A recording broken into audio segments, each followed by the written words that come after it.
Astro TV ஆதி நேயர்களுக்கு வணக்கம். உங்கள் ஜோதிடர் முருகேசன் பேசுகிறேன்.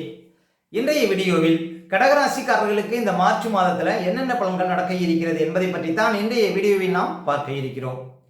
தமிழுக்கு விசுவாசி வருடம் மாசி மாதம் 17ஆம் தேதி முதல் பங்குனி மாதம் 17ஆம் தேதி வரை, ஆங்கில தேதிக்கு மார்ச் 1ஆம் தேதி முதல் 31ஆம் தேதி வரை. கடகராசிக்காரர்களுக்கு இந்த மார்ச் மாத கிரக நிலவரங்களை பார்த்தோமானால், ராசிக்கு 2ஆம் இடத்திலே கேது, 8ஆம் இடத்துல சூரியன், செவ்வாய், புதன், ராகு, 9ஆம் இடத்துல சுக்கிரன், சனி, 12ஆம் இடத்துல குரு சஞ்சரிக்கிறார்கள். அதே போல இந்த மாத கிரக பயிற்சிகளை பார்த்தோம்னா, மார்ச் 1ஆம் தேதி சுக்கிரன் பாருங்க ராசிக்கு 9ஆம் இடத்துல உச்ச பலத்தில் அமர இருக்கிறார். மார்ச் 14ஆம் தேதி சூரியன் பாருங்க ராசிக்கு 9ஆம் இடத்துல அமர இருக்கிறார்.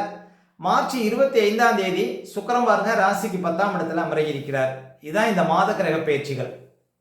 இப்போ கடகராசிக்காரர்களுக்கு இந்த மார்ச் மாதம் எப்படி இருக்கும் பாருங்க. கடகராசிக்காரர்களுக்கெல்லாம் 9ஆம் இடத்துல சனி சுக்கிரன் சேர்க்கை. இது பாருங்க ஒரு விபரீத யோகம், திடீர் அதிர்ஷ்டம், திடீர் யோகம் இதெல்லாம் கொடுக்கும் கடகராசிக்காரர்களுக்கு மார்ச் 25ஆம் தேதி வரைக்கும். பாருங்க, கடகராசிக்காரர்களுக்கெல்லாம் 7க்கும் 8க்கும் அதிபதியான சனி பகவான் 9ஆம் இடத்திலே சஞ்சாரம் செய்கிறார்.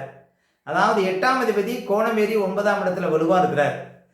பாருங்க, அவரோட கடகராசிக்காரர்களுக்கு லாபாதிபதினு சொல்லக்கூடிய சுக்கிரன் சஞ்சரிக்கிறார்.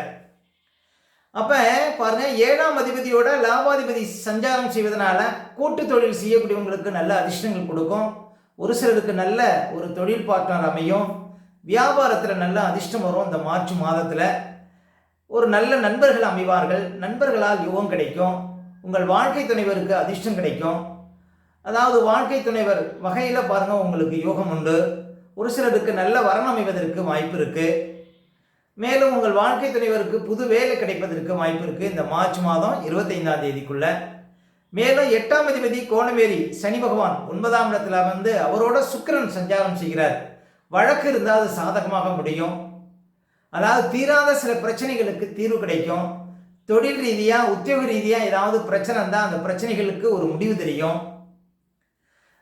இன்னும் சொல்ல போனால் வழக்கு மூலம் ஒரு மிகப்பெரிய அதிர்ஷ்டங்கள், ஒரு எதிர்பாராத யோகம் இந்த மாதம் கிடைப்பதற்கு வாய்ப்பு இருக்குது அப்படின்னு சொல்லலாம். இந்த மாதம் குருட்டு அதிர்ஷ்டம், திடீர் அதிர்ஷ்டம், ஒரு சிலருக்கு ரேஸு, லாட்டரி போன்ற விஷயத்தில் பரிசு கிடைக்கக்கூடிய வாய்ப்புகள் இதெல்லாம் இந்த மாதம் கிடைக்குங்க. 8ஆம் அதிபதியோட லாபாதிபதி சுக்கிரன் சம்பந்தப்படுவது. 8ஆம் அதிபதி மேலே சுக்கிரன் சஞ்சாரம் செய்வது பாருங்க உங்களுக்கு திடீர் அதிர்ஷ்டம், குருட்டு அதிர்ஷ்டம் இந்த மாதம் கடகராசிக்காரர்களுக்கு உண்டு அப்படின்னு சொல்லலாம். அப்போ இந்த மாதம் பாருங்கள், சொத்து வகையில் அதிர்ஷ்டம், சொந்தக்காரர்கள் வகையில் உங்களுக்கு முன்னேற்றம், குடும்பத்தில் தடைப்பட்ட சுபகாரியங்கள் நடக்கிறது. அதே போல் உயர்கல்வி சம்பந்தப்பட்ட யோகம், பொருளாதார வகையில் பாருங்க அதிர்ஷ்டம், புதிய முதலீடு செய்யறது, புதுசாக ஏதாவது தொழில் தொடங்கிறது, இதெல்லாம் பாருங்கள் இந்த மாதம் உங்களுக்கு அதிர்ஷ்டமாக இருக்கும். குடும்பத்தில் திடீர் சுபகாரியங்கள் நடப்பதற்கெல்லாம் வாய்ப்பு இருக்குது. அதே போல் தாய் வழி மூலம் உங்களுக்கு ஆதாயம் கிடைக்கும். புதுசாக வண்டி வாகனம் வாங்கக்கூடிய யோகம் கிடைக்கும். இதுக்கு முன்னால் கட்டி முடிக்கப்படாத வீட்டை கட்டி முடிக்கலாம், எழுதப்படாத இடத்தெல்லாம் இந்த மாதம் எழுதுவதற்கு வாய்ப்பு இருக்குது. அதே போல் லாபாதிபதி இந்த மாதம் பலம் பெறுகிறார். சில பிரச்சனைகளுக்கு இந்த மாதம் தீர்வு கிடைக்கும் கடகராசிக்காரர்களுக்கு. அதாவது இந்த இழுபறியாக இருந்த காரியங்கள்லாம் இந்த மாதம் நடந்தேருங்க. மார்ச் 25ஆம் தேதிக்குள்ள 9ஆம் இடத்துல சனி சுக்கிரன் சேர்க்கை பாருங்க. 9ஆம் இடம் லட்சுமி ஸ்தானம். அந்த இடத்துல சனி சுக்கிரன் சேர்க்கை உங்களுக்கு பண வரவுகளை கொடுக்கும், நல்ல அதிர்ஷ்டத்தை கொடுக்கும். ஒரு சொந்தமாக தொழில் செய்கிறீங்க அப்படின்னா அதில் ஆதாயம் உண்டு. வியாபாரத்தில் நல்ல அதிர்ஷ்டம் உண்டு. தேங்கி கிடந்த சரக்குகள்லாம் அந்த மாதம் விற்கும். அதே போல் உத்தியோகத்தில் சக ஊழியர்கள் உங்களுக்கு ஒத்துழைப்பு தருவார்கள். ஒரு சிலருக்கு புது வேலை சார்ந்த ஒரு யோகம் கிடைக்கும்.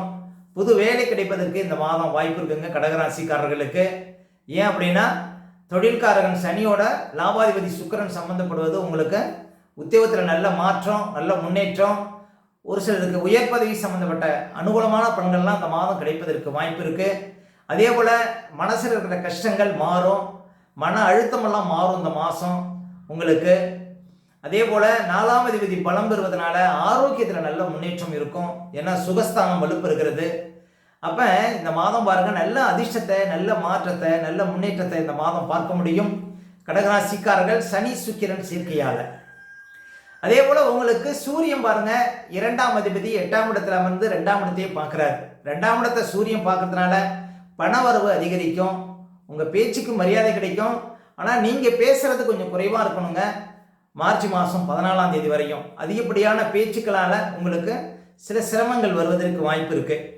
மார்ச் 14ஆம் தேதிக்கு அப்புறம் உங்களுக்கு பாருங்கள், 2ஆம் அதிபதினு சொல்லக்கூடிய சூரியன் பாகிஸ்தான் இருக்கிறார். பழைய சொத்துக்கள் வாங்கக்கூடிய யுகம் தரும். உங்கள் பேச்சுக்கு மரியாதை கிடைக்கும். சில காரியங்களை பேசி தீர்க்க முடியும். தந்தை வழி ஆதாயத்தை கொடுக்கும். இப்படி பாருங்க, நல்ல ஒரு மாற்றத்தை நீங்கள் சூரியனால் பார்க்க முடியும் மார்ச் 14ஆம் தேதிக்கு அப்புறம். அதே போல் செவ்வாய் பாருங்க, ராசிக்கு 8ஆம் இடத்துல சஞ்சாரம் செய்கிறார். கடகராசிக்காரர்களுக்கு முதல் தர யோகாதிபதி அப்படின்னா செவ்வாய் தாங்க. அவர் எந்த இடத்துல இருந்தாலும் அதன் மூலம் உங்களுக்கு ஆதாயம் தான் கிடைக்கும். இப்போ 8ஆம் இடத்துல இருக்கிறார் இந்த மாதம். அப்போ இந்த மாதம் முழுவதும் பாருங்க, 8ஆம் இடங்கிறது வழக்கு மூலம் லாபம் தரும். அதாவது இந்த தீராத பிரச்சனைகள், இழுபறியாக இருக்கிற பிரச்சனைகளுக்கெல்லாம் ஒரு தீர்வு கிடைக்கும் செவ்வாய் 8ஆம் இடத்துல இருப்பது. ஏன் அப்படின்னா அவர் யோகாதிபதிங்க. ஒரு யோகாதிபதி கிரகம் எந்த இடத்துக்கு போனாலும் அந்த இடத்தின் மூலம் ஆதாயம் கொடுக்கும். 8ஆம் இடம் வில்லங்கம். அப்போ உங்களுக்கு சொத்து வகையில், அதே போல் குடும்ப விஷயத்தில் ஏதாவது பிரச்சனை இருந்தால் அந்த பிரச்சனைகள்லாம் தீரும் அப்படின்னு சொல்லலாம். அதே போல் செவ்வாய் யோகாதிபதி செவ்வாய் 2ஆம் இடத்தை பார்க்கறதுனால பண வரவு அதிகரிக்கும். அவர் லாபஸ்தானத்தை பார்க்குறதும் பாருங்கள், உங்களுக்கு சொத்து வகையில் அதிர்ஷ்டம் உண்டு. வண்டி வாகனம் வச்சு தொழில் பண்ணுறவங்க, பண்ணை தொழில் பண்ணக்கூடியவங்க, அதே போல் பாருங்கள் ரியல் எஸ்டேட் சார்ந்த தொழில் பண்ணக்கூடியவங்களுக்குலாம் நல்ல அதிர்ஷ்டங்கள் கொடுக்கும் அப்படின்னு சொல்லலாம்.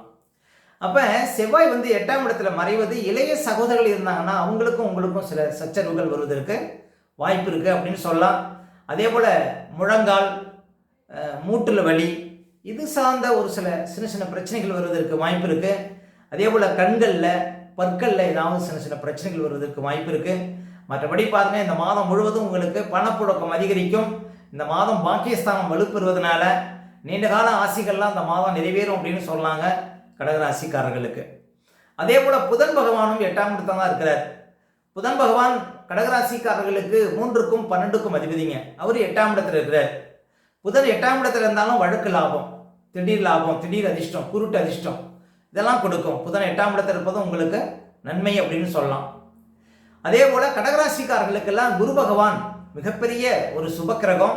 கடகராசிக்காரர்களுக்கு யோகாதிபதி. அவர் 12ஆம் இடத்துல செலவு ஸ்தானத்தில் சஞ்சாரம் செய்து கொண்டிருக்கிறார் வருகின்ற ஜூன் மாதம் 1ஆம் தேதி வரையும். அப்போ ஜூன் மாதம் 1ஆம் தேதி வரையும் புதுசாக ஏதாவது இடம் வாங்கணும், வீடு கட்டணும், உங்கள் பிள்ளைகளுக்கு ஏதாவது சுபகாரியங்கள் பண்ணணும், உங்களுடைய பிள்ளைகளை ஏதாவது வெளிநாட்டில் படிக்க வைக்கணும் அப்படின்னா அந்த ஆசைகள்லாம் பூர்த்தியாகும். அதாவது குரு பகவான் தனக்காரகன், மேலும் புத்திரக்காரகன். அவர் விரயஸ்தானத்தில் இருப்பதனால பிள்ளைகள் வழியில் உங்களுக்கு திடீர் செலவுகள் வரும். பிள்ளைகளுக்கு ஏதாவது சுபகாரியங்கள் நடத்தக்கூடிய வாய்ப்புகளை கொடுக்கும். அதே போல் 12ஆம் இடம் செலவு ஸ்தானம், 12ஆம் இடம் கட்டட ஸ்தானங்கிறதுனால இடம் வாங்குறது, வீடு கட்டுறது இதெல்லாம் பாருங்கள், உங்களுக்கு இந்த குரு 12ஆம் இடத்துல இருக்கிறதுக்குள்ள உங்களுக்கு அதெல்லாம் சாத்தியமாகும் அப்படின்னு சொல்லலாம். அப்போ குரு 12ஆம் இடத்துல இருப்பதும் உங்களுக்கு சுப விரயங்களை கொடுக்கும் அப்படின்னு சொல்ல முடியும். அதே போல் 2ஆம் இடத்துல கேது இருக்கிறார். இந்த 2ஆம் இடத்துல கேது பாருங்கள் வருகின்ற 10ஆவது மாதம் வரையும் இருப்பார். இந்த கேது 2ஆம் இடத்துல இருக்கிற வரையும் பேச்சு விஷயத்தில் கவனம், குடும்பத்தில் வீண் விவாதங்களை தவிர்க்கணும். அதே போல் கண்களில், பற்களில், பேச்சில் இதெல்லாம் கொஞ்சம் உஷாராக இருக்கணுங்க கடகராசிக்காரர்கள். மொத்தத்தில் கடகராசிக்காரர்களுக்கு இந்த மாதம் குருட்டு அதிர்ஷ்டம், திடீர் அதிர்ஷ்டம், எதிர்பாராத யோகம் இதெல்லாம் அந்த மாதம் பார்க்க முடியும் கடகராசிக்காரர்கள். அதே போல் கடகராசிக்காரர்களுக்கு சந்திராஷ்டமம். இப்போ கடகராசிக்காரர்களுக்கு இந்த மாதம் எந்த தேதிகளில் சந்திராஷ்டமம் வரும் அப்படின்னு பார்த்தீங்கன்னா மார்ச் 15, 16, 17 இந்த தேதிகளில் உங்களுக்கு சந்திராஷ்டமம் இருக்குங்க. இந்த தேதிகளில் மட்டும் கொஞ்சம் கவனமாக இருக்கணும். ஏன் அப்படின்னா நம்முடைய உடல்காரகன், மனோகாரகன் என்று சொல்லக்கூடிய சந்திரன் 8ல் மறையும் பொழுது நம்ம உடல் ரீதியாகவும் மன ரீதியாகவும் அந்த நாட்களில் பாதிப்படைவோம். அந்த நாட்களில் தாங்க இந்த பதட்டம், படபடப்பு, தெளிவில்லாத நிலை, மனக்குழப்பம் இதெல்லாம் கொடுக்கும். அதனால தான் சந்திராஷ்டம தினங்களில் புது முயற்சிகள்லாம் தவிர்க்கணும். அதே போல் வண்டி வாகனத்தில் செல்லும்போது பாதுகாப்பு கவசங்கள்லாம் கண்டிப்பாக அணியணுங்க. மற்றவங்கள்ட்ட பேசும்போதுலாம் ரொம்ப நிதானமாக பேச வேண்டிய நாள் பார்த்தீங்கன்னா இந்த சந்திராஷ்டம தினங்கள். அதனால் சந்திராஷ்டம தினங்களை அனுசரிங்கள், வாழ்க்கையில் வளம் பெறுங்கள். மேலும் கடகராசிக்காரர்களுக்கு இந்த மாதம் எந்த தேதிகளில் பணப்புழக்கம் ரொம்ப சிறப்பாக இருக்கும் அப்படின்னு பார்த்தீங்கன்னா March 1, 2, March 5, 6, March 12, 13, 14, 15, March 22, 23, 24, March 27, 28, 29 இந்த தேதிகளில் நிறைய பணப்புழக்கத்தை பார்க்க முடியும் கடகராசிக்காரர்கள். மேலும் உங்களுடைய சுய ஜாதகத்தை நீங்கள் பார்க்கணும் அப்படின்னா திரையில் தெரியக்கூடிய நம்பருக்கு கான்டாக்ட் பண்ணுங்கள். உங்களுடைய பிள்ளைகளுக்கு புதுசாக ஏதாவது ஜாதகம் எழுதினாலும் இந்த நம்பருக்கு கான்டாக்ட் பண்ணுங்கள். ஓகே, இந்த வீடியோ பிடிச்சிருந்தா ஒரு லைக் கொடுங்க. உங்கள் கருத்துக்களை எங்களுடைய கமெண்ட்ஸில் பதிவிடுங்க. நம்ம பல வீடியோ கொடுக்க இருக்கிறோம். நம்ம சேனலை சப்ஸ்கிரைப் பண்ணுங்கள். பக்கத்தில் வர பெல் சிம்பிளை கிளிக் பண்ணுங்கள். நன்றி, வணக்கம்.